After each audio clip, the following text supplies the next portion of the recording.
और ज्यादा देर चड़स से पानी का सिंचाई से प्रयोग करते थे बैलों के द्वारा।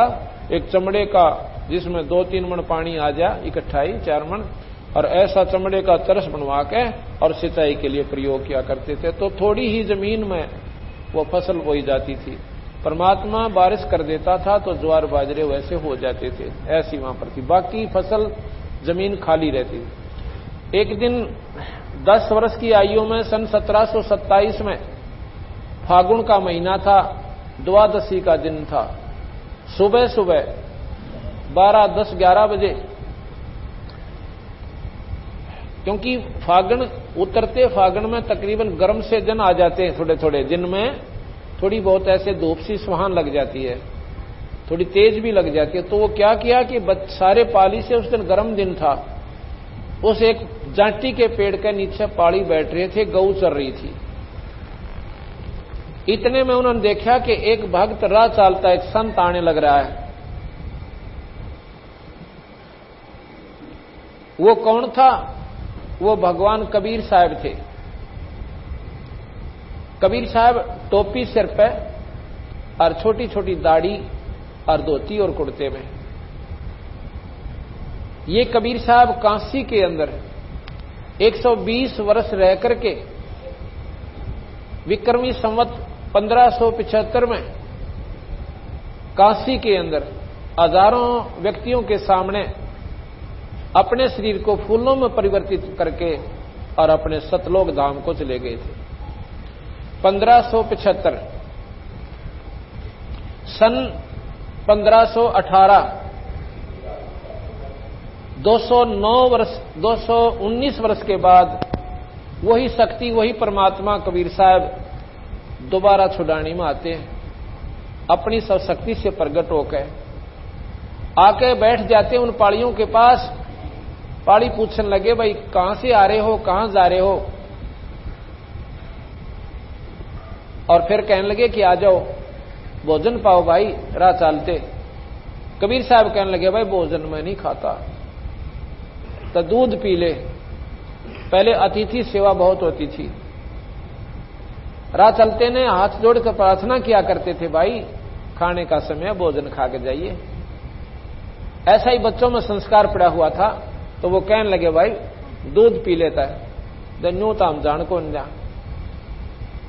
तो वो कहने लगे, कबीर साहब बोले, भाई एक बात करो, दूध तो मुझे पिला नहीं सकते। अकिया कैसे की आपने? हमारा बाल्टी ठोक दिया दूध की, 150 गाय हैं, कम से कम 50 दूध दे हैं। कबीर साहब ने बोले, इन गायों का दूध मैं ना पीऊं भाई। और किसका पीवे? उस बछिया का दूध पीऊं जो आज तक नए दूध भी ना हुई, रेक में भी ना ब्याई हो, कंवारी बछिया हो। वो पाड़ी ने बोले, फिर तो तुम मजाक करते हो, आप दूध पीने की आपने नीत कोई ना अगनावे कति नीत से। अगर ऐसी बछिया का दूध पिला सकते हो तो दूध पी लो। गरीबदास जी खड़े हुए, अरे एक बच्चिया का कान पकड़ जाए, गले में जेवड़ी सी वैसे उसकी पकड़ के और कबीर साहब के सामने खड़ी कर दी। कहने लगे, महाराज जी देखियो, या छोटी सी बच्चिया दूध क्यों कैसे देगी? ना इसका बच्चा है, ना या कदे ब्याई है। कबीर साहब ने बोले, ये तुम्हारा लस्सी का बर्तन है ना, मटका छोटा सा, इसको साफ कर लाओ। गरीबदास जी बोले, जी साफ करा दे रहा है, लस्सी हमने पी ली, रोटी लिखा, धोकर दर रखा कि लाउरे न ठाकर, और दरिस गऊ के नीचे, बछिया के नीचे रख दिया। और कबीर साहब ने ऐसे उस गऊ के ऊपर हाथ धर दिया बछिया पे। कहते इतने लंबे लंबे थन हो गए उस गऊ बछिया के, और दूध अपने आप झरन लाग गया उसमें थना में। बोल सतगुरुदेव की जय। जब वो बर्तन मिट्टी का छोटा सा मटका जिसने बरोला कहते हैं, जब वो भर लिया अपने आप दूध बंद हो गया। पर वो थन जो के नो इतने लंबे रहे उसके, ये दिखाने खातिर कि गांव वाले नो ना सोचे कि उन्हें जादू जंतर कर दिया होगा। गरीबदास जी ने वो उठाया मटका, वो बर्तन छोटा सा पात्र, और साहब को दे दिया। अकलो महाराज जी पी लो। कबीर साहब ने आधा पिया, और आधा कहने लगा, ले अभी पाड़ियो तुम पी लो। वो पाड़ी बोले, इस पाप के दूध ना हम ना पीवे, आया है फिर क्या काट दिया दूध। गरीबदास जी बोले, मन्ने दे जी, आपका ये अमृत हमने कद कद मिला है। मुंह लगा के वो बच्चा 10 साल का बच्चा और दूध न पी गया। और पाड़ी वो सैने पाड़ी थे, उसमें बड्डे भी थे, को 20 साल का, को 50 साल का बुढ़ा भी 40 साल का गेल था। वो उठ कर उठे तो मुंह बनाकर 2 किल्लों पर जाकर वृक्ष के नीचे बैठे, 3 किल्लों पर पुरली साइड में। और गरीबदास जी और कबीर साहब वहां रह जाते हैं। कबीर साहब गरीबदास को समझाने लग गया, बेटा ये मनुष्य जन्म बार बार नहीं मिला करता, इसमें भगवान बजा करें।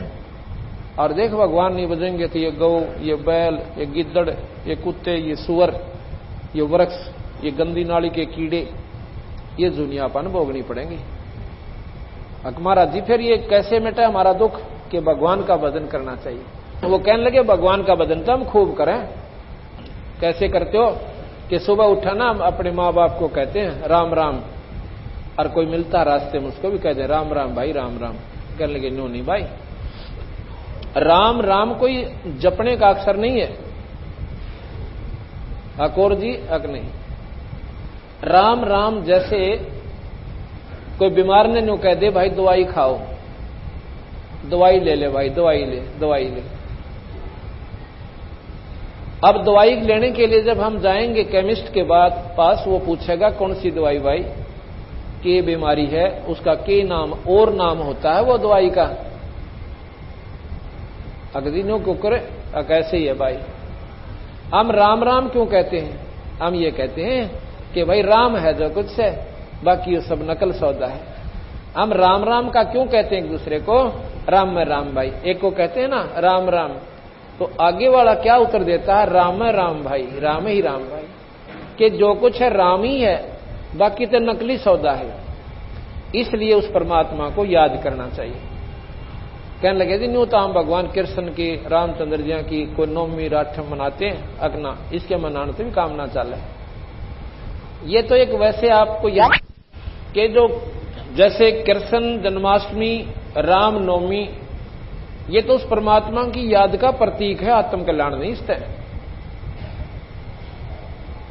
तो कहता है जी हम और के जपा मंदिर में चले जाते हैं भगवान शिव जी के, में फलाने गांव में सदुलेड़ा में वह माथा टेक का उसमें पानी चढ़ा दें, भले पुरुष पत्थर की मूर्ति पर पानी चढ़ाने तक आत्म कल्याण होया करे। आप पर मूर्ति बना ली, आप पर भगवान बना मान लिया, परमात्मा अपने अंदर से बेटा। और इस प्रकार नाम से प्राप्ति होगी। अब इसे बूंदे शरीर में, इसमें तो महाराज जी हाड मांस लो थूक बेस्टा ढीड, इसमें भगवान की तो था। गरीबदास जी प्रश्न करते हैं, बंदी छोड़ कहते हैं कबीर साहब, जैसे आड़ चाम की देह में अमृत दूध सरवंत, और गरीबदास गठपिंड में भाई ऐसे है भगवंत। जैसे गऊ में वही शरीर है हाड और मांस का, और देखो उसमें दूध भी उसका मांस है भाई, कितना अमृत दूध निकलता है। इसी प्रकार जिस प्रकार वो प्रक्रिया गऊ में हुई, पहले वह नए दूध हुई और फिर उसको बच्चा हुआ और फिर दूध की बाल्टी ठोकने लाएगी, ठीक इसी प्रकार पूरे संत की शरण में जाइए, उससे नाम लीजिए, और नाम इस प्रकार तेरे घट में वो परमात्मा प्रकट कर देगा, नाम बिना नहीं होगा। तेनू बोला जी ठीक से भगवान विष्णु और शिव जी का नु कहते हैं वहां लोग बहुत बढ़िया हैं, महाराज जी मैंने वो नाम दे दो जो मैं वहां चला जा। गरीबदास जी महाराज को कबीर साहब ने बताया कि कोट जन्म तन भरमत हो गए, कुछ ना हाथ लग्या रे, तो कुकर सोकर खरबा बोरे कौआ हंस बगारे। कोट जन्म तू राजा की ना मिटी ना मन की आशा, और भिक्षक हो तू दर दर हांडा तो मिला ना निर्गुण रासा। इंद्र कुबेर ईश की पदवी ब्रह्मा वरुण ध्रुमराया, तो विष्णुनाथ के पुर को पहुंचा और फिर उल्टाए आया। कोट जन्म तन मरत्या हो गए जीवित क्यों ना मरे रे, और 12 मद महल मठ बोरे बहुर ना दे धरे रे। दोजक भीष सभी ते देखे राजपाट के रसिया, और 3 लोक से तरपति नाही ये मन भोगी खसिया। सतगुरु मिले तो इच्छा मेटे पद मिल पदे समाना, और चल हंसा उस लोक पठाऊं जो आज अमर स्थाना। 4 मुक्ति जा चंपी करती माया होरी दासी, और दास गरीब अभय पद पर से भाई मिले राम अविनाशी। कहते हैं ये विष्णु के लोक में तो करोड़ों बार जा लिया और स्वर्ग में असंख्यों बार जा लिया, इंद्र का राजा भी तू हो लिया, यहां पर राजा हो लिया, देवराज इंद्र तू बन लिया, भैया बिरान मिटी ना मिटी, जन्म मरण नहीं मिटा तुम्हारा। आका महाराज जी, या तो गीता जी में बताओ लिख रखी है, एक पंडित जी सुनावा था एक दिन, मैं बैठ गया थोड़ी देर उसके पास, उसमें भगवान कहता है कि अर्जुन जन्म मरण ना मिटा भाई, तेरे मेरे गणे जन्म हो लिए। तो महाराज कबीर साहब कहते हैं कि भाई फिर इस साधना का लाभ भी क्या हुआ, जब बड़ा बिरान मिटी ना मिटती। एक बार स्वर्ग चले गए, फिर नरक भोग लिया, फिर 84 के धक्के खाओ। फिर कहने लगे महाराज जी फिर वह साधना कौन सी है जो या जन्म मरण मिटे, कि वह मैं बताऊं भाई। जैसे महाराज ने बताया कि सतगुरु मिले तो इच्छा मिटे, पद मिल पदे समाना, और चल हंसा उस लोक ले जाऊं जो आज अमरस खाना। जो कदे ना खत्म हो वो सत्यलोक है, जो कभी नाश में नहीं आता। तो गरीबदास पूछे हैं कि महाराज जी क्या ब्रह्मा विष्णु महेश आदि के लोक ये समाप्त हो जाएंगे या स्वर्ग नष्ट हो जाएगा, ये पृथ्वी नहीं रहेगी? कति नहीं रहा भाई। खुद गीता जी में भगवान कृष्ण ने लिखा है कि कल्प के अंत में ये महाप्रलय होगी, ना ब्रह्मा का लोक रहे, ना विष्णु रहे, ना शिव का रहे, और सब भूत प्राणी इस प्रकृति में लीन हो जाएंगे। दोबारा फिर सृष्टि रची जाएगी, ये दोबारा फिर या बिरानमाटी शुरू हो जाएगी। गरीबदास शास्त्रों में लिखा है कि 14 इंद्र मर जाते हैं जब ब्रह्मा की एक रात होती है, और 14 इंद्र फिर मर जाते हैं जब ब्रह्मा का एक दिन होता है। एक इंद्र की आयु 72 चौकड़ी युग, 72 चौकड़ी, एक चौकड़ी 4 युग की, सतयुग, त्रेता, द्वापर और कलयुग, ऐसी 72 चौकड़ी युग एक इंद्र राज करता स्वर्ग का। और 14 इंद्र मर गए 1008 चतुर्युगी, या ब्रह्मा की एक रात और इतना दिन। गीता जी में इसे लिखा है 1000 चतुर्युगी, गरीबदास जी ने लिखा है 1008 युगी, 1008 चतुर्युगी का दिन और इतनी ही रात। समझने के लिए बिल्कुल सत्य है। ये हो गया एक दिन रात ब्रह्मा का, और ऐसे 30 दिन, और 30 दिन से 2016 को गुणा करो, 30,000, 60,000 और 320, इतने चतुर्युग एक महीना बन गया ब्रह्मा का। और 12 से फिर गुणा करो, 12 छीक 72, ये हिसाब लाओ 7,20,000 कितने, ये एक महीना इतनी चतुर्युगी का ब्रह्मा का हुआ। अब सोचना ये गरीबदास महाराज के बताना चाहो हमारे को, ये अंधेरा हटा के। ये हो गया 1 वर्ष, और ऐसे ऐसे 100 वर्ष की आयु ब्रह्मा जी की है। अब 100 तो इसको फिर गुणा कर लो, इतने चतुर्युग ये ब्रह्मा की पूर्ण आयु है। और ब्रह्मा जी के 50 वर्ष पूरे हो चुके हैं, 51वां वर्ष चल रहा है। जब 50 पूरे हो गए तो वो 49 भी होंगे, जब 51वां चल रहा है तो 49 भी पूरे होंगे, अर्थात ब्रह्मा नाश में आवेगा। फिर लिखा है कि जब 7 ब्रह्मा मर जाते हैं, एक विष्णु की आयु की तुलना बताते हैं, जब एक विष्णु समाप्त होता है, और 7 विष्णु समाप्त हो जाते हैं जब एक रुद्र यानी शिव समाप्त होता है, शंकर जी का अंत होता है। अब कबीर साहब बताने लगे कि एती उम्र बुलंद मरेगा अंतरे, और कोई सतगुर लगे ना कान ना भेंटे संतरे। इतनी भी आयु जिनकी है वो भी नाश में आएंगे, और ब्रह्मा विष्णु महेश भी अविनाशी भगवान नहीं है, ये नाश में आएंगे। अब ये बात सोचने जोगी है, हम इनको अविनाशी भी कहते हैं। कैसे अविनाशी हैं? जैसे हमारी आयु की तुलना में ये अविनाशी हैं। जैसे सीजनल कीड़े, अब बारिश के महीने में गजाई देखी, इतनी लंबे लंबे पतले पतले कीड़े हैं, उनका सैकड़ों टांग होंस हैं, और वो एक हफ्ते में बच्चा का ढूल आ देती हैं, इतना ढेर बना लें उड़ा धरती भी ना दिखती, और एक हफ्ते के अंदर वो सारी खत्म भी हो लेती है। अगर वो तुलना करती है कि मनुष्यों की आयु कितनी है, कि इनके 24 घंटे का एक दिन और 30 दिन का एक महीना और 12 महीने का एक वर्ष और 100 वर्ष की नहीं आयु। अब ये गणना करनी भूल जाती है कि ये कद मरते होंगे, ये तो मरे कोई नहीं, तो अविनाशी है। पर हमने बेराम कितने का विनाशी है, हमारी भी टिकट कटेगी, चाहे 100 साल के भी होकर जाए।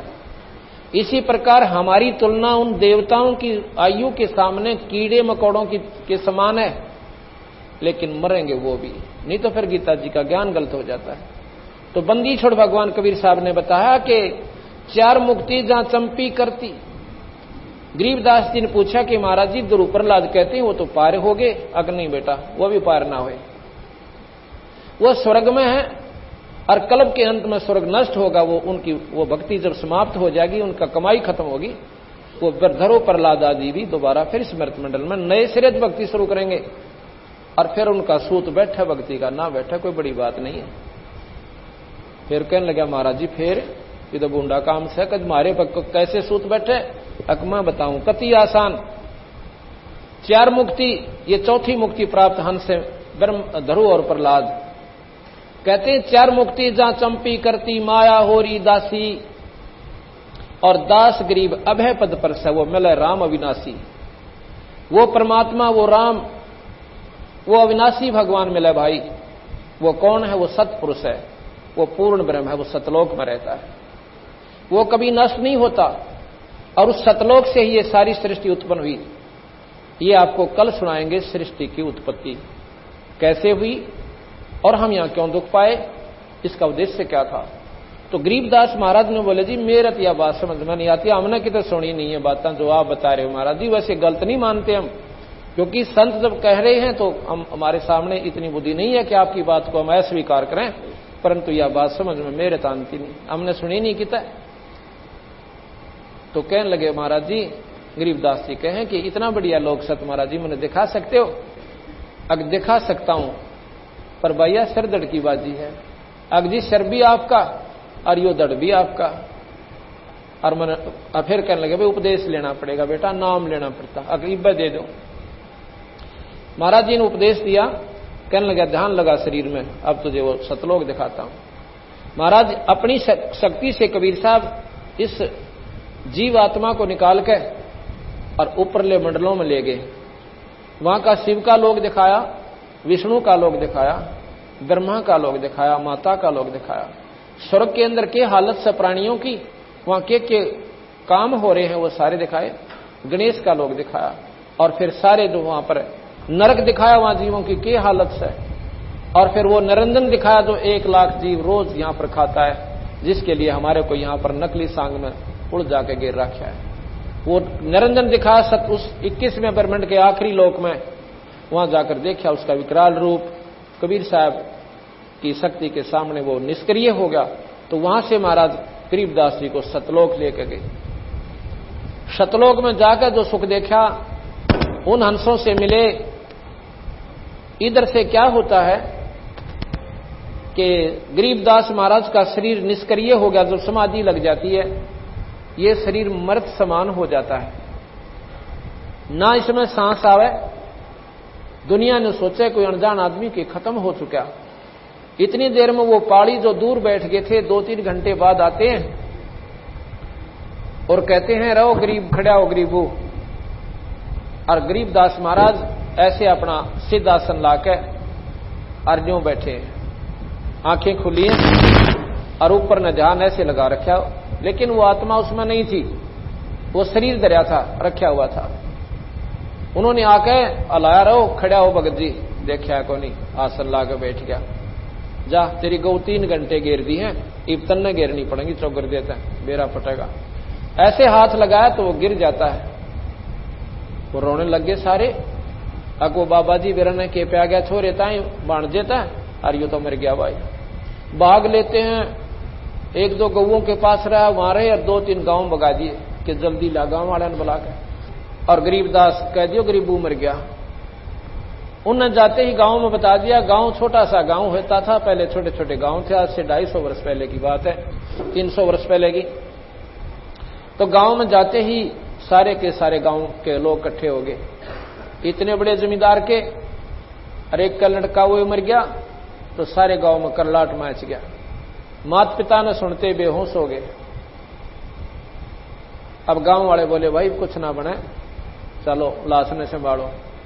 तो सबको लेने के लिए बलराम जी को होश में लाए, उसकी मां को भी होश में लाए और समझाया भाई ये तो होनहार से ना कोई रहा ना कोई रह पावे, अब तो इसका अंतिम संस्कार करना ही पड़ेगा। रोते पीटते वहां पर चल पड़ते हैं। वहां पर गए, लड़के का जो शव पड़ा हुआ था वहां उसकी अर्थी बनाई और फिर वहां से जनाजा लेकर चल पड़े। गांव में लाए, उधर से करोथा में संदेशा भेजा कि ऐसे ऐसे वो लड़का आपका गुजर गया है, क्योंकि भाईचारा उनका यही था, वहां तो अकेला ही परिवार था। घोड़ा पर 2-3 व्यक्ति आए, 1 घंटे में आ लिए और 1 घंटे में वापस लेकर 2-4 व्यक्तियों को मौजूदों को उनके घर वालों को चले गए। शाम का समय हो गया, 5-6 बजे से जो है अंतिम संस्कार करना चाहा। चिता का ऊपर गरीबदास जी के शव को रख दिया और अग्नि लगाने की चेष्टा ही कर रहे थे, इतने में वो सारी लकड़ी ऐसे हिलने लगी और एकदम जो महाराज जी के ऊपर बंधन बांध रखे थे रस्से उस अर्थी पे अपने आप टूट गए और बंदी छोड़ गरीबदास जी सत साहिब कहते हुए खड़े हो जाते हैं, बोल सतगुरुदेव की जय। और उठ के वो क्या बोलते हैं, ना तो किधर भाई ने पछाने, ना पिताजी ने और ना ही माता को, ये बाणी बोलने लगे। गांव वाला ने सोचा भाई छोरे के वो दूध दाद पिलाया था ना उस बिना ब्याही हुई बच्चिया का, और वो बाबा जी को मंत्र पढ़ कर पिला गया इसको, ये बावड़ा हो गया। चलो भाई बावड़ा तो हो गया, पर माता पिता का सहारा तो बनाए रहेगा, इसका सहारा ये दिन काट लेंगे अपने। महाराज जी बोल रहे हैं वो परमात्मा के बारे में जानकारी, और वो के जाने अनजान आत्मा उस परमात्मा ने, और वो कहते हैं ये बावड़िया कहने लगे। जो सतगुरु महाराज ऊपर देख का वो यथार्थ स्थान हमारा, जहां से हम सारी सृष्टि आई थी, जहां से ये ब्रह्मा विष्णु महेश भी वहीं से आए थे और वहीं से ज्योत निरंजन आया था और ये 21 ब्रह्मांड वहीं से आए थे। उस सतलोक ने देख के महाराज जी पागल से हो गए। हमने सपने भी ना थे भगवान कौन है और हम कहां तक की साधना करके किस प्रकार तंग पाते थे। इस प्रकार कई वर्षों तक, 2-3 वर्ष तक ऐसे ही पागलों की तरह यह वाणी बोलते रहे और ऐसे उनकी आंखें चढ़ी रहे जैसे फिलोसफर होते हैं। एक दिन क्या हुआ कि दादूपंथी एक महात्मा गोपाल दास सेठ था, लाला जी, लेकिन वो संत बन गया था। संत कैसे बनते हैं? हमारे पंथ में संत को घर छोड़ने नहीं बनते। वो 60 साल की आयु में था, बच्चों की शादी करके, नाम बचपन से ले लिया था, 15 साल की आयु में बच्चों की शादी करके निश्चिंत हो गया। चौथे आश्रम में अपना घर में रहता भी था और बाहर भी जाके समय स्थान पर कबीर साहब के बारे में जानकारी देता था, क्योंकि दादू साहब स्वयं कबीर साहब के शिष्य हुए हैं। उनको भी ऐसे ही मिले थे दादू साहब को जैसे गरीबदास जी को आके मिले थे। तो वो संत जब आया तो गांव वाला ने सोची भाई संतां के द्वारा दी गई फटकार संत काट सके। उसके पास जाते हैं कि महाराज जी ऐसे ऐसे हमारा एक छोरी का छोरा है और उसका बेराना किसी संत ने के फटकार मार दी, वो तो बावड़ा हो गया और वह छोरी रो रो कर लाल आंख कर रही से अगिया कौन बड़ी मरी गया। एक तो संतान हुई अरियो की तजोगा भी कोई ना के जानो में बोली आत्मा उस परमात्मा को। अब लाल की परख तो जोर ही करे, अनजान आदमी तो नहीं ठाक भगा दे पत्थर समझ के। तो वो कहने लगे अभी लाओ मेरे पास, कोई ऐसी बात है तो मैं अपनी कोशिश करूंगा। जब उसके पास ले आए गरीबदास को, बैठा दिया, बैठ जा बेटा, बैठ गया। हाँ कौन था वो और किसने पिला दिया तेरे को ये गंदा दूध? महाराज जी बोले ऐसे ना को महाराज जी, वो परमात्मा थे, भगवान आए थे स्वयं। कौन थे? अलल पंख अनुराग है सुन मंडल रह थीर और दास गरीब उधारी है मोए सतगुरु मिले कबीर। कबीर साहब का नाम मिला सुनते ही, और वो तो लगे रहे बाणी बोलन खातर, डटे को ना बंदी छोड़ कभी गरीबदास जी। वो दादू पंथी 60 साल का महात्मा उस 10-12 साल के बच्चे के मुंह का न देखे, न बोला रे बड़ी दुनिया, ये तो भगवान बोल रहा भाई, इसमें तुम क्या कहते, ये बावड़ा हो गया, बावड़े तो तुम सोचो, जानते कोई ना इसके बारे में। उठ कर वो 60 साल का महात्मा और गरीबदास जी चल पड़ता है, उसके पीछे पीछे हाथ जोड़ के कहता है, महाराज जी ये वाणी लिखवा दो, महाराज जी ये वाणी लिखा दो, ये कलयुग के जीवों के लिए उद्धार का कारण बनेगी। तीसरे दिन वो महात्मा से गरीबदास बोलते हैं, कहने लगे गोपाल दास अगर ये सारी लिखा तो लिखवाऊं, कहते बीच में छोड़कर भाग जा, अकना जी सारी लिख दूंगा। कहने लगे चल, बड़बेरी का बाग था उनका, गांव से 2-4 किले की दूरी पर जैसे बनी होता था। उसमें एक बहुत बड़ा जांटी का वृक्ष था, पहले उधर जांटी ज्यादा होती थी। उस जांटी के पेड़ के नीचे बड़बेरी के बेर में, बाग में, और गरीबदास जी बोल रहे हैं, वो 60 साल का महात्मा विद्वान, वो लिखा है। ये सारी की सारी वाणी लिपिबद्ध की गई। 6 महीने में ये लेखन कार्य पूरा हुआ। साहेब गरीबदास बोल रहे हैं और वो दादू पंथी लिख रहे हैं। आज ये संतों ने, हमारों ने इसको प्रिंट करवाया। इसमें गरीबदास महाराज ने 4 वेद, 6 शास्त्र, 18 उपनिषद, 11 उपनिषद, 18 पुराण और महाभारत, गीता, भागवत, रामायण ऐसे ढंग से चित्रित कर रखी है कि तुलसीदास की रामायण भी फिक्की लग जावे। ऐसे ढंग से, ऐसे मार्मिक ढंग से इन्होंने, लेकिन थोड़े ही शब्दों में पूर्ण वर्णन दे दिया। और साथ में उस पूर्ण परमात्मा सतपुरुष सतलोक की प्राप्ति का भी जानकारी इसमें पूर्ण ढंग से दी।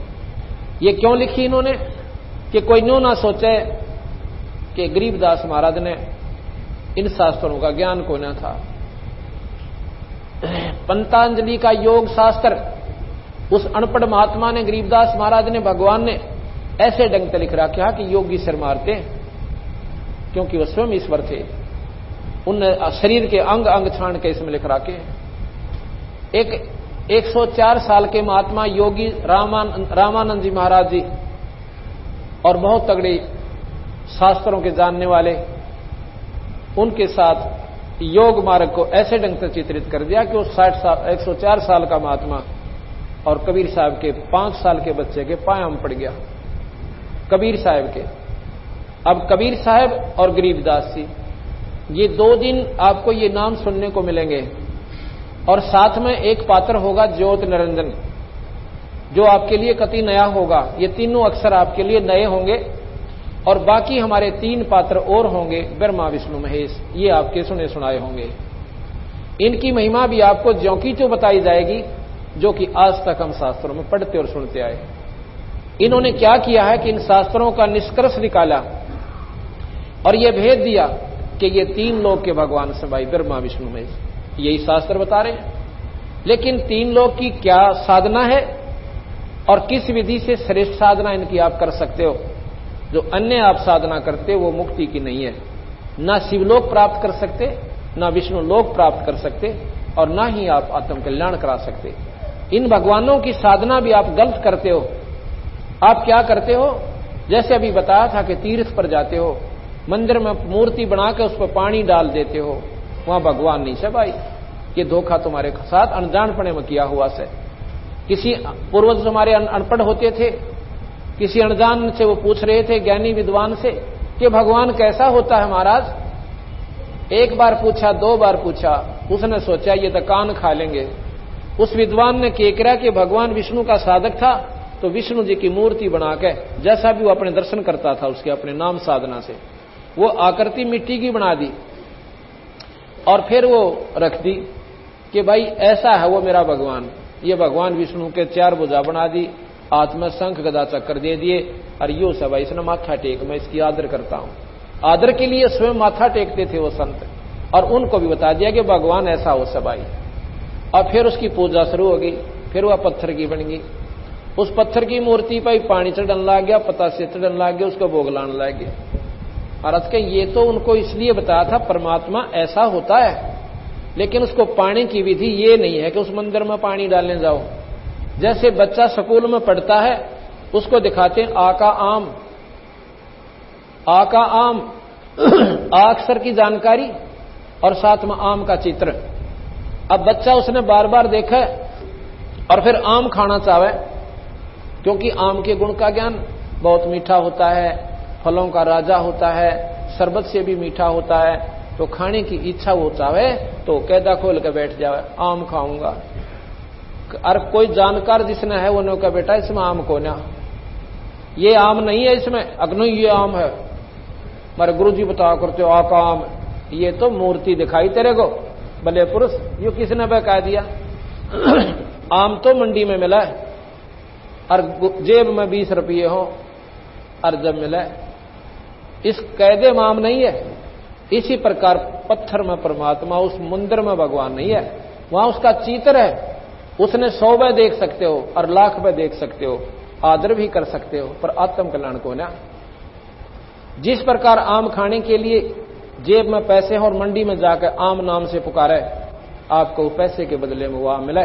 इसी प्रकार संतों के पास जाओ, आपने नाम ने दे और नाम की तुम कमाई करो और उस धन के बदले में वो परमात्मा के जो गुण तुम गाया करते थे, सुना करते थे, वो आपको आभास हो और फिर वो परमात्मा के गुण आपके सामने खड़े हो जा, आपने सुख मिले। यह बात ही समझ में ना आती, ले बताए मूर्ति की पूजा का खंडन कर दे। खंडन क्या किया? कि तो यथार्थ बता दी कि इसमें ऐसे है, किसी भी ने आज तक मूर्ति पूजा करके भगवान पाया हो नहीं। कोई कहते हैं कि फलाने ने पत्थर में दूध पिला दिया था, उसने अपनी कमाई भक्ति से पिला दिया था, तुम पे आगे दिखाओ। उस नाम की कमाई से उस मालिक ने आप इसमें प्रकट कर सकते हो, इसमें प्रकट कर सकते हो। जैसे प्रहलाद ने लाल खंभे में प्रकट कर लिया, क्या वह पूजा करने जाता था? क्या मंदिर में पानी डालता था? पर अमंदे हुए बैठे से वह अनदान साधना न जल्दी कर ले। गरीबदास जी महाराज कहते हैं पीतल ही का थाल है, पीतल का लोटा, एक मांझ दो का पीतल का थाली ले ली और उसके ऊपर लोटा धर लिया पानी का जल भर के। अन्य कहते हैं जड़ मूर्त को पूजते हैं आवेगा टोटा। आध्यात्मिक मार्ग में फेल हो जाओगे तुम और गधे की जूनी में जाओगे, लग 84 होगे। पत्थर कहते हैं पीतल चमचा पूजिए जो थाल परोस है, और जड़ मूर्त किस काम की मत रहियो भरोसा है। अब बताओ इसमें खंडन क्या कर दिया? सच्चाई है तो ढूंढो भगवान उसमें है, या हम बताएं आप नाम लो आपको भगवान दिखाएं, कहीं तो ठिकाना हो। तो इसलिए भाई सच्चाई सच्चाई रहती है। तो इस प्रकार की जानकारी गरीबदास जी महाराज ने इसमें दी है। और ये भगवानों की भी साधना करनी है, इनकी भी हम तो ठीक नहीं कर रहे। आप जाते हो कहां पर? कावड़ लेने के ताई। एक गांव में हमने स्कूल में सत्संग कर दिया और कावड़ के बारे में जैसे अभी बताऊंगा ऐसे बता दिया। जो बुद्धिजीवी थे वो तो समझ गए इस पॉइंट को बिल्कुल ज्यों की त्यों है। और एक 20-30 कावड़ियां का सरदार था, वो सर हो गया क्या नो बोला जी आपने नो किसा कह दिया भाई कावड़ लाने का कोई फायदा नहीं। फायदा तो कोई और चीज है, उसका पाप भी बताया मैंने कितना हो गया आपको, ये सोचा आपने कभी? कैसे? अब देखो क्यों लाते हो कावड़ कि हम जी अपनी कोई मनोकामना पूर्ण खातिर, भाई कुछ न कुछ उद्देश्य लेकर जाते हो अकान जी। फिर कहां? जैसे आप गए वहां तक, यहां से लेकर वहां तक सावन के महीने में बिना गिनती के जीव हो जाते हैं, और जितने जीव तुम वहां तक मार रहे हो बेटा वो भी आपके खाते में लिखे गए, वो खाली कोई ना थे। और क्या लाए? पाइया गंगा जल 1-2 किलो ले आए हो गया आगे पाछे लटका के। ये भगवान शिव के लोक तक गंगा आती है और वो भगवान शिव जी पाइया गंगा जल का प्यासा कोई ना, वो भी कभी नहीं प्रसन्न इन कामों से जो तुम कर रहे हो। ये गलत साधना आपकी। बोला यूं क्यों करे? अभी बताता हूं। 1991 में एक बार ऐसे ही सावन के महीने में बहुत तगड़ा वहां पर जमघट हो जाता है। जो अच्छे साधक थे भगवान शिव के, कति अटूट श्रद्धा के लोग, वो कहां जाते? नीलकंठ के दर्शन ताई, जो कि हरिद्वार से भी आगे बताते हैं काफी ऊंचे पर, को 30-40 किलोमीटर आगे चल के और काफी पहाड़ की ऊंचाई पर भगवान शिव जी का नीलकंठ नाम से एक मंदिर बना रखा है। और वो एक पहाड़ के ऊपर स्थित है, उसके आगे काफी लंबा चौड़ा चबूतरा परिसर सा बना हुआ आंगन सा है। तो उसमें पेपर में आई थी सारी विस्तृत जानकारी। और उस समय हम 1988 से मैंने ये बंदी छोड़ का मार्ग ले लिया था। पहले हम भी यही साधना करते थे। उस पेपर ने सुनकर आंखें तासु बंद नहीं हुए हमारे। दुनिया तो सिर्फ न सोचती होगी भाई बड़ी माड़ी बनी, लेकिन हमने पता चला कि वो अनजान साधक थे। क्या हुआ कि सारी रात वो भगवान की शिव की साधना करते रहे, उनकी आरती गाते रहे, और ठीक सुबह 3-4 बजे सी क्या कहते हैं कि वो मंदिर नीलकंठ ही गिर गया, वो पहाड़ टूट गया। क्यों? क्या हुआ कि उस पहाड़ के ऊपर स्थित था, उस पहाड़ के साथ में पानी झरने का बह कर निकलता रहा। किसी ने पता चला को नहीं, नीचे से उसने कति खोखला कर दिया और वो कुछ ऐसा झटका सा लगा कि वो पहाड़ भी और नीलकंठ का मंदिर भी कहते हैं वहां गिर गया, टूट गया। वो सारे शिव के साधक कहते हैं कम से कम 1500-1600 आदमी तो उड़े मर गए। उसी पर इतना बुरा हाल कहर हुआ था, उसमें देखा भी नहीं जाता, अखबार देखने भी दिल नहीं कर रहा था, इतना कालजा कांपा था। बाकी जो बचे खुचे वो वहां से भाग लिए तो ऊपर गिर लिए, नो सीधे कले सरक गए कि पहाड़ भी कहीं गिर टूट गया, कदे उरे ना खिस क्या हुआ। तो नीचे ने लक्ष्मण झूला ये पुल बने हुए हैं इनकी तरफ न थड़स गए, कुछ उरले पुल का नहीं, कुछ दूसरे, क्यों रास्ते वहीं थे दो। तो इधर के लोग में भगदड़ मच गई कि जल्दी से पार हो जावा, कहीं ये पहाड़ उरे ना खिसका हुआ। जो भाग रहे थे उन्हें देखकर और भाग लिए। क्यों भाग लिए? कि पहाड़ टूट गया, पहाड़ टूट गया भाई, कति गणा नाश हो गया, अनर्थ हो गया, वहां तो बहुत दुनिया मर गई, भाग लिए जी। उधर से लोग सुबह 6-7 बजे न्योन तक निकल लाग रहे 6 बजे से। तो वो पुल पे इधर से भागने वालों की भगदड़, न्योन से आने वालों की जनसंख्या, वो समूह बीच में जा कट गया। इधर वाले से पूछे रहे क्या हो गया, क्यों भाग रहे? सो वो कहते हैं पहाड़ टूट गया। पिछले बताता है, अगला सुना रहा क्या हो गया, पहाड़ टूट गया। अगले ने सुन गया कि वो पुल टूट गया। भाई जब इतनी भगदड़ यहां मच रही है तो इससे कोई गड़बड़ हो रही है, तो आगे नोन वाला ने सुन गया कि पुल टूट गया। वो इधर बादन की सोचे कि तुम बीच में आगे ना नोन जान दोगे ना इधर जाने दोगे, और वो इधर भाग रहे हैं, बीच में फंस गए और इतना जोर लगा रहे हैं कोई इधर कोई इधर। कहते हैं उसमें लिखा था सैकड़ों व्यक्ति बूढ़े और बालक तक नीचे कुचल दिए, 100 आदमी तक नीचे दबकर मर गए, उठे नहीं गए उनके। बाकी जब वो कति जाम लाग गया तो बीच में सुनने वालों ने सुन लिया कि पुल टूट गया। कहते हैं सैकड़ों आदमी गंगा में दांक मार गए कि ये न्यों का न्यों पड़ेगा और हम तोड़े मरेंगे बीच में दबकर, कि मैं हो सकता आत्मा मार के बची जाऊं। ये पूर्ण विस्तृत जानकारी उस पेपर में आई थी। अब भगवान गरीबदास महाराज की वो बात मेरा रह के याद आवा है कि गलत साधना से भगवान शिव जी विराजी को ना अमरनाथ की यात्रा पर गई थी वो श्रद्धालु आत्माएं जो भगवान शिव के दर्शन खातिर गई थी, और वहां पर के कहर हुआ था, बर्फ में दबकर मर गए सैकड़ों हजारों व्यक्ति। अगर भगवान शिव इन साधना से राजी हो, क्या इस कहर ने टाल नहीं सकता? तो इसलिए भाई यह गलत साधना आप करते हो, परमात्मा कति राजी नहीं से। ना किसी शास्त्र में, गीता जी में भगवान कृष्ण कहता है ये मनमुखी साधना तुम्हें सत्यानाश का कारण बनेगी। अब ना तो हम गीता जी को मानते और ना ही रामायण के उस नाम के ऊपर आधारित के कलयुग केवल नाम धारा सुमर सुमर नर उतरो पारा, वो भी छोड़ दिया। मेरे जैसे ननजान ने क्यों मेरा बता दिया, उसको पाछा बाज लिए। फिर देखा देखी, कहां जाते हो? कि कावड़ लाऊंगा मैं भी लाऊंगा। फिर उसने नौकंगे 2 जोड़ा करते हैं, और डरा दिया, जोड़ा ना करे जो मर गया। क्यों? एक कबर मार ले से इंसान वाण जान में। फिर नौका भाई 4 लाओ जब गणा फायदा, अगला गेड़ा करना कितने के जाएंगे? तो महाराज जी कहे बैठ के बदन तक कराना जाता, और ये कोड़ी खुबात में गाटा जोड़े बैठे थे। उससे भी ज्यादा लाभ आपको एक नाम से मिल जाए तो जरूरी है उस कावड़ को लाना। तो वो 20-30 आदमी और बैठे थे वहां पर। फिर उन्होंने कहा भाई देखो सोचने जोगी बातें हैं, वो अपने अनाड़ीपने से तो इसको स्वीकार करो या इसका अस्वीकार करो, वो तुम्हारी अपनी मौज से, पर किसी शास्त्र में दिखा दो इस साधना का कितना प्रमाण होता मान लेंगे। और गीता जी में भगवान कहे है कि मनमुखी साधना आपका सत्यानाश का कारण बनती है, ये तुम्हें लग 84 में ले जाती।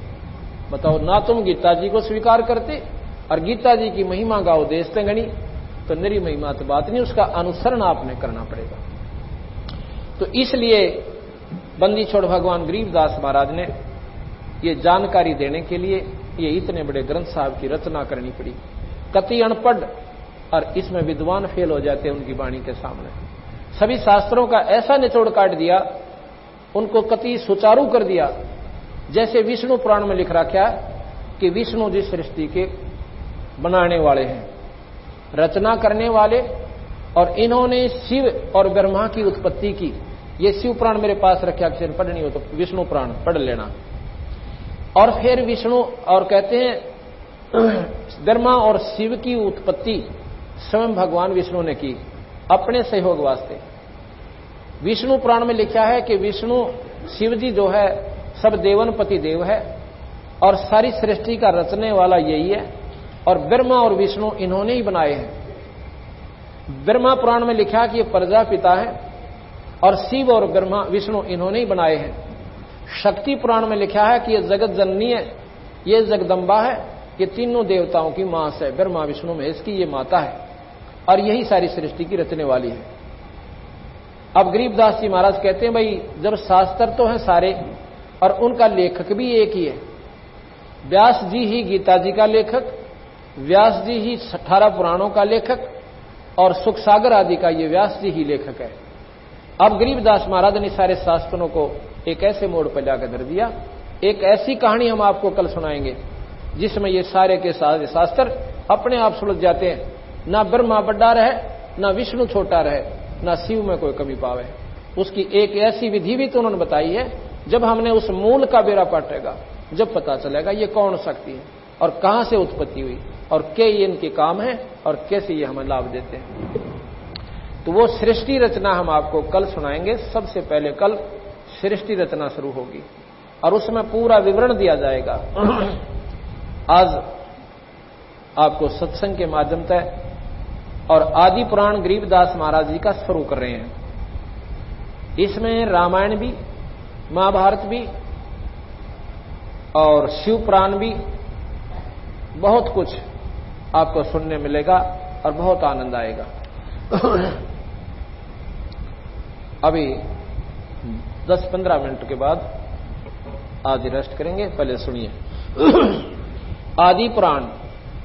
गरीब नमो नमो सतपुरुष को, नमस्कार गुरु कीन, शुर नर मुनि जन साधुआ, संतों सर्वस दीन। ओंकार अपार समूलम, नाद बेंद बिन है अस्थूलम, सतपुरुष को सिरजी माया, शब्द स्वरूपी रूप बनाया।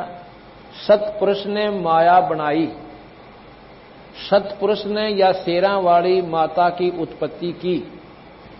सतपुरुष को सिरजी माया, शब्द स्वरूपी रूप बनाया। इस माई का शब्द से रचना की सतपुरुष ने। ये तो मोटी मोटी सी बता रहा हूं आपको। शंख लोचनी शंख ज्ञाना, आज अनादि पुरुष का जाना। मन से सिरजी मनसा नारी, उपजी माया आदि कुमारी। अबला सुंदरी नार नरेसा, भंगले गनाद नहीं परवेशा। परानंदनी मूला माया, दारुण देवी सिरजी राया। मूल उचार होत तिस माही, सर्वकला समर्थ पद जाई साई। पिंगुल बैन नैन पद नेहा, सुनियो पिता सतपुरुष विदेहा। कौन काज कीनी मोय अंगा, कहो पिता मोह निज पर संगा। ये माया जब सतपुरुष ने बनाई, इसने पूछा कि हे पिताजी अब मुझे बताओ आगे क्या काम है और किसके साथ किसके पास मैंने जाना है। कौन काज कीन्या मोय अंगा, किस लिए मुझे बनाया, मेरा शरीर आपने किस लिए बनाया पिताजी। कहो पिता मोह निज पर संगा, कहा पुरुष जद बचन विचारी। कीर्ति लोक रचो संसारी, बोले पुत्री अति अधीना। कौन पुरुष हमरे संग दीन्या। के कहते हैं कि किस पुरुष के साथ मुझे भेज रहे हो ताकि मैं सृष्टि की उत्पत्ति करूं। रजगुण सतगुण तम गुण संगी, अक्षण में रचा तब शब्द त्रिभंगी। के कबीर साहब ने ये 3 गुण और 5 और 3 गुण इस माई को दे दिए, रजगुण सतगुण और तमोगुण। गरीब तरभंगी तीनों कला, ब्रह्मा विष्णु महेश। सतगुण रजगुण तमोगुण ये घट घट में परवेशो। सतगुण विष्णु जी हैं, रजोगुण ब्रह्मा है और तमोगुण शिव है। कहते हैं इस माया ने इन तीनों की उत्पत्ति की। कैसे की? पुत्री मस्तक शीस न माया, अंजन मंजन लेप चढ़ाया। रैसी माया बदन विनोदम, ज्ञान ध्यान उपजे परमोदम। बटक बीज पिंडल विस्तारा, इंद्री 5 25 लारा। मन गुण कर्म मां शान सब दीन्या, रजगुण सतगुण तमोगुण बीन्या। कमल नैन कमलापति रानी, 14 भवन भरे जल पानी। कलप करी जद मूला माया, ता पानी में अंड उपाया। जलमिल करण कमल पर संगा, कमल माही जलमिल किरण कमल पर कास्या, कमल माही ब्रह्मा का बासा। ओंकार बीज उत्पाती, उपजे ब्रह्मा सत के नाती। दंड कमंडल ब्रह्मा लाए, योग 36 कमल भरमाए। जुग 36 धरे जा ध्याना, भंवर गूंज में भया दीवाना। तप तप ब्रह्मा वचन सुनाया, ब्रह्म रोह शिक्षा पद पाया। किलियम मूल मंत्र मन माला, ओम शब्द रचे चित्रशाला। कच्छ मच्छ कूर्म और शेषा, धौल धरणी की न्या परवेशा। चंद्र सूर तारायण तेजम, लोक दीप फुलवाड़ी सेजम। के उस माया ने किस प्रकार ये लोक आदि बनाए, वो अब विस्तृत जानकारी देंगे। ये तो वाणी सुना रहा हूं आपको। शरजे ब्रह्मा विष्णु महेशा, ओंकार की या परवेशा। शेष नाल जद ब्रह्मा आए, मंत्र भेद दिया गौराए। ग्रीब मूल मंत्र निज शब्द है, जाका ये विस्तारे। अंत कोट ब्रह्मंड है, रचे जो सर्जनहारे। 184 रूप लखाया, ऐसा ध्यान धरा मन माया। किन्नर भूत पिशाचर दाने, स्वर नर मुनिगण गंधर्व जाने। इंद्र कुबेर वरुण धर्मराया, एक शब्द में सकल उपाया। शेषा नारायण पद परसे, अचराचर हृदय में दर्शे। अष्टकुली पर्वत पाषाणम, अष्टपदवी नाग बखाना। 900 नदी 89 नाला, 18 भार रचे बनमाला। 3 कोट तीर्थ गए नारा, सुन सागर का वार न पारा। स्वर्ग मृत्यु पाताल बनाए प्रथम स्वर्ग मृत्यु पाताल बनाया, प्रथम पूज गणेश्वर राया। माता कह सुनो रे पुता, तुम जोगी तीनों अवधूता। त्रिगुण रूप धरा जद माया, ब्रह्मा विष्णु महेश बुलाया। मोको वरो पुत्र त्रिपुरारी, मैं हूं माया आदि कुमारी। तीनों पुत्र कहते हैं बाता, कौन पुरुष है तुमरा माता। रहनी गहनी जाकी बतलाओ, सुन माता हमें पिता लखाओ। बोले माया आदि कुमारी, हमरा वचन सुनो त्रिपुरारी। त्रिपुरारी 3 लोक के मालिक। पृथ्वी ऊपर धरे न देही, गगन मंडलम वो पुरुष विदेही। माता आदि ज्ञान गौरावे, पिता तुम्हारी दृष्टि नहीं आवे। गृह पिता पुरुष परमात्मा, मां निर्वाणी नीतंते। पुरुष विदेही आदे है, नाम गाम नहीं पंथे। मैं अष्टंगी हूँ सत्य स्वरूपा, अंत कोट गुण ज्ञान अनूपा। माई कहती है कि मैं अष्टभुजा की अष्टंगी हूं और अंत कोटों के ब्रह्मांड का अनंत कोट गुण ज्ञान अनूपा, यानी मेरे जो शक्ति है, मेरे अंदर जो गुण है वो सबसे ज्यादा है। ओम आदि बीज फल मोरा, श्यावत्री लक्ष्मी भई गौरा। ब्रह्मा विष्णु महेश्वर वरिया, पुत्री पुरुष किए नर हरिया। ब्रह्मा विष्णु महेश्वर साथा, माता ही का राख्या नाता।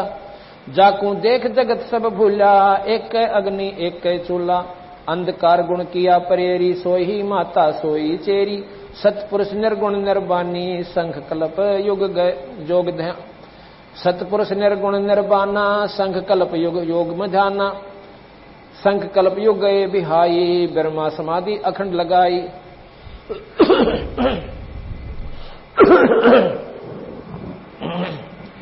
ग्रीव सूक्ष्म साक्षी भूते है, जाका ये विस्तारे। बटक बीज की मांड में साहेब पुरुष हमारे। मन माया से नोतत होई, अपना बोया लुणे सब कोई। इंद्री 5 3 गुण तीरा, अष्टंगी का बना शरीरा। नौ तत्व का सब नाच नचावे, ब्रह्म बीज मिलन ना पावे, साक्षी भूत संगीत सयाणा, डोरी हंस बंध्या गल प्राणा, जीव जन्म झाले अवतारा, साक्षी भूत होवे ना न्यारा, अकल अजन्मा दृष्ट न मुष्टि ही, जाका रूप लखाऊं गुस्ती, जाके चरण से स्नित सेवे, मांड मंडी को पल में खेवे, अवगत बंका रूप मुरारी ही, ब्रह्मा विष्णु उठावे जारी, शिव जाकू प्रणाम परेख, साक्षी भूत और ना देखे, 14 कोट भवन के माई, साक्षी रूप रहते है ठाई। अब गरीबदास जी महाराज कह रहे हैं कि वो परमात्मा बताऊंगा कि जिसके आगे ब्रह्मा विष्णु महेश भी हाथ जोड़े खड़े रहते हैं, जिसका ये स्वयं ध्यान लगाते हैं। भगवान शिव आप देखते हो साधना कर रहे हैं। किसकी साधना करते हैं? हम सुना करते थे कि भगवान विष्णु की साधना करते हैं। ये तो तीनों इक्विवेलेंट पावर है, इसकी साधना क्या करेंगे? तीन लोग के भगवान, तीनों की एक सी शक्ति, एक महकमे का फर्क है। जैसे 3 मंत्री होते हैं, एक को होम मिनिस्टर बना दिया, उसकी वैल्यू ज्यादा, उसकी पूजा ज्यादा हो जाएगी। बाकी मंत्री वो भी हैं, उनका डिपार्टमेंट ठीक हो ना, इसलिए उनकी पूजा घाट। इसी प्रकार ब्रह्मा विष्णु महेश ये तीनों भाई हैं और ये निरंजन के मंत्री हैं। इन तीनों को एक ही ड्यूटी दे रखी है, एक तो शरीर बनावे, एक पालन पोषण करे और एक हमें संहार कर दे। जो पालन पोषण करे, हमारी सुख सुविधा दे, वो हमें ज्यादा प्यारा, उसकी महिमा आप पर बढ़ेगी। इसलिए महाराज कहते हैं इनमें फर्क हो ना, तीनों में सिर्फ महकमे का अंतर है। इसलिए ब्रह्मा कौन पूजा है? विष्णु पूजा, भाई हमारी रोटी रोजी का सारा प्रबंध इससे के हाथ में है। तो इसलिए शिव जी को भी पूजते हैं, क्योंकि डर लागे यू मार ना दे। और साथ में यह है कि इनके पास रिद्धि सिद्धियां हैं, ये माया दे सकते हैं। जैसे रावण ने भगवान शिव की साधना करी और सिर काट कर चढ़ा दिए, लंका मांगी सोने की, लंका दे दी, पर वह दुर्गति ना मिटती। वो दुर्गति मिटाने का मंत्र को न्यारास है, जिसमें माया भी मिले पर विधिवत और सद्बुद्धि के साथ, और फिर सदुपयोग की जाओगा। वो उसने दुरुपयोग किया उस माया का। माया कोई धन नहीं है, अकेला धन माया नहीं होती, ज्यादा बच्चों का हो जाना भी माया होती है। ये शरीर भी माया है, राज भी माया है, और ये सब कुछ माया ही माया है। इस प्रकार महाराज ने जब इस बात का हमें सारा भेद दिया,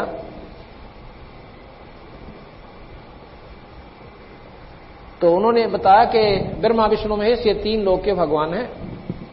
इन तीनों के कर्तव्य बता दिए, और इसमें ये बता रहे हैं कि जाकू शिव जाकू प्रणाम परेख, भगवान शिव भी जिसको नमस्कार करता है, और साक्षी भूत रहे नहीं देखे, 14 कोट भवन के माही, साक्षी भूत रहे सब ठाई,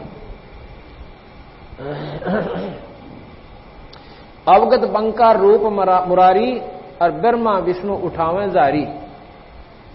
यानी उनसे ऊपर की एक शक्ति है। जैसे डीसी के सामने प्रधानमंत्री मुख्यमंत्री आ जावे, तो वो डीसी उस मुख्यमंत्री की अटैची पकड़ता है। लेकिन ये भी नहीं कह सकते डीसी में कोई पावर को ना, लेकिन उस मुख्यमंत्री का आगे वो बहुत छोटी शक्ति हो गया। और प्रधानमंत्री आ जावे तो मुख्यमंत्री वो डीसी वाला काम करे। इसी प्रकार ये 3 लोक के परमात्मा ब्रह्मा विष्णु महेश, 21 ब्रह्मांड का मालिक है ज्योत निरंजन, जिसको वेदों ने ब्रह्म की संज्ञा दी है। इससे ऊपर एक परब्रह्म शक्ति है जो 7 शंख ब्रह्मांड का मालिक है, नील पद्म शंख, 7 शंख ब्रह्मांड का मालिक वो परब्रह्म है। और असंख्य ब्रह्मांड का मालिक है वो पूर्ण ब्रह्म परमात्मा। रोज सुना करते कि ब्रह्म कभी पार ब्रह्म और कभी पूर्ण ब्रह्म। हम हार के क्या करते, ये विष्णु जी ब्रह्म, ये पूर्ण ब्रह्म और ये पार ब्रह्म। नहीं, महाराज गरीबदास जी कहते ऐसा नहीं, तुम्हारे सुनन और समझन में फर्क है। डीसी कहो एक तरफ से तो, और डीसी ने नो को यू है मुख्यमंत्री, और फिर को यही प्रधानमंत्री। भाई फिर तुमने ज्ञान को नहीं, या तो डीसी कहो इसको, या फिर इसने प्रधानमंत्री ये कह लो। हम जब भी मान लिया तुम एक वाणी तो बोलो। अब 3 लोक के भगवान कहो, और फिर नो के सर्वलोकों के यही भगवानों को करो भाई। सर्वलोकों का और परमात्मा, जिसमें गीता जी में स्वयं भगवान कहते हैं कि अर्जुन उस परम पिता परमात्मा का जहां अंदर जिससे सारी सृष्टि और सब जीव उत्पन्न हुए, और उसकी साधना स्वाभाविक मंत्र जाप करके और आप उस लोक में चले जाओगे, फिर मरण को न हो। उस लोक में उस परमात्मा का, और फिर आप उस परम धाम को प्राप्त होगे, उस सतलोक को प्राप्त होगे। तो इसी प्रकार यहां बंदी छोड़ने कह रखा है कि उस परम पिता परमात्मा सत्पुरुष जो अनंत कोटि ब्रह्मांड का भगवान से जो पूर्ण ब्रह्म है और पर ब्रह्म भी है और ये ब्रह्म भी है। ब्रह्म से ये सारी उत्पत्ति हुई निरंजन से। ये सब जो कुछ भी बना हुआ मिट्टी और पृथ्वी ये जीव ये सारे ब्रह्म से बना, इस ब्रह्म ने बनाए, ज्योति निरंजन ने। क्यों बनाए? इसने 1 लाख प्राणी रोज खाने पड़ते हैं। मनुष्य 1 लाख जीव जो रोज खाता है। कैसे खाता है? इस शरीर को नहीं खाता, ये तो खोखा है ऊपर का। इसके माध्यम से दुष्कर्म करवाता, जितने ना कर सके ये प्राणी उतने करवा दे से, और फिर इसके माध्यम से सूक्ष्म शरीर के ऊपर इसका लेप जमाता है, और उस वासना को फिर तपस्या के ऊपर भून कर इस जीवन इतना गर्म कर दे, ये बेसोधी हो जाता है, और वहां ये मैल छोड़ता है उस सूक्ष्म शरीर के अंदर से, और फिर वहां से अपनी सिद्धि से उड़ा देता है। ये ब्रह्मंडों में से घूमता हुआ वापस आता है, ये ठंडे वातावरण में आकर फिर शोधि में आ जाता है। पर इसने नो ना बेरा, तू कहां गया था? ना इसे ये मालूम रहता कि तू पिछले जन्म में के था। धर्मराज के पास जाता है। इस निरंजन ने एक धर्मराज और बिठा रखा अपना न्यायकारी कि जैसे कर्म प्राणी करें इनको फल देता रहे। वो लेखा जोखा गरीबदास जी के वो न्यारा रह गया। फिर अपने कर्म अनुसार ये कभी पशु बने, कभी गधा बने, और कभी मनुष्य शरीर में जा। तो शरीर जीव मरता नहीं, ये अमर है, लेकिन ये मरण से भी गुंडा, कभी गधा बन गया, कभी कुत्ता बना, कभी कुतिया की जुनी होगी, कभी टांग कट गया, कभी कैंसर होगी। ये मनुष्य शरीर में कौन सुखी? किसी का एक लड़का था वो मर गया, किसी का जवान लड़की का पति मर गया, और 24 घंटे बूचड़ खाने में ये प्राणी अपने जीवन को बर्बाद करके चला जाता है। तो यहां ये बताना चाहते हैं बंदी छोड़ के ये निरंजन जो स्वरूपी निरंजन ये आपको धोखा दिए बैठे हैं, और साथ में इसने ब्रह्मा विष्णु महेश को भी धोखा दे रखा है, क्योंकि यथार्थ ज्ञान गुप्त कर दिया और इन गलत शास्त्रों का प्रचार, यानी अपने तक सीमित शास्त्र ही यहां पर प्रचारित करवा दिए। तो इस बारे में कल आपको सबसे पहले हम ये सुनाएंगे। आज सत्संग फिर होगा। आज थोड़े से हम लेट हो गए थे, इसलिए क्षमा चाहते हैं, बंद कर दो। जैसा कि अभी प्रकरण चल रहा था,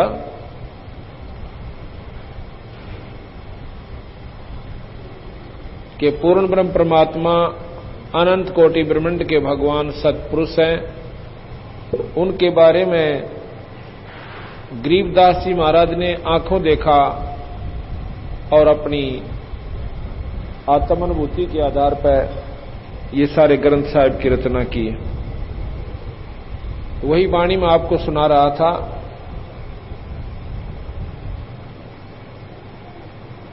ग्रीब गगन मंडल में पुरुष है, दृष्ट मुष्ट से न्यारे, कोट ज्ञान से भिन्न है, पंडित करो विचार।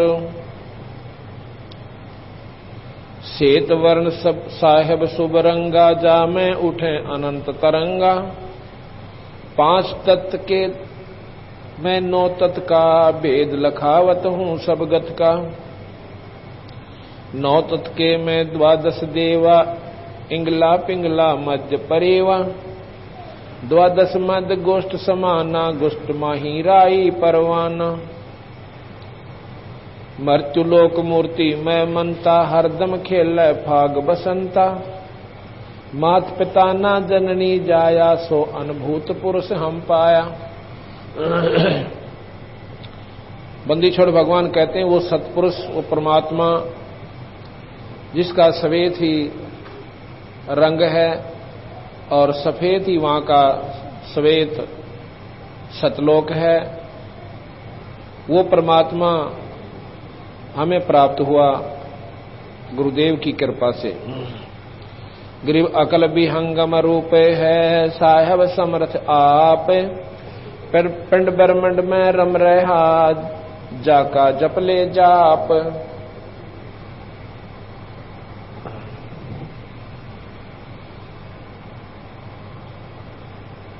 जैसे गुड़ी उड़े सुन माही, खेल खिलारी डोर बंधाई। असमानी उद्गार उड़ावे, मंदा चल से नीचा आवे। कि सूरत का अभ्यास बताते हैं कि जिस प्रकार पतंग उड़ाया जाता है और पतंग ऊपर चला जाता है किस आधार पर, एक डोरी से, इस प्रकार वो डोरी उसको उड़ा भी रही है और विधिवत चला भी रही है। अगर वो डोरी ना रहे तो वो पतंग ना जाने कित का कित जाग रहे हैं। इसी प्रकार बंदी छोड़ भगवान कहते हैं कि गुरु से उपदेश लेकर उस नाम से जुड़ा हुआ अभ्यासी अभ्यास करता है तो अपने यथास्थान पर उस नाम की डोरी के अनुसार इसकी वो समाधि यथास्थान पर चली जाएगी।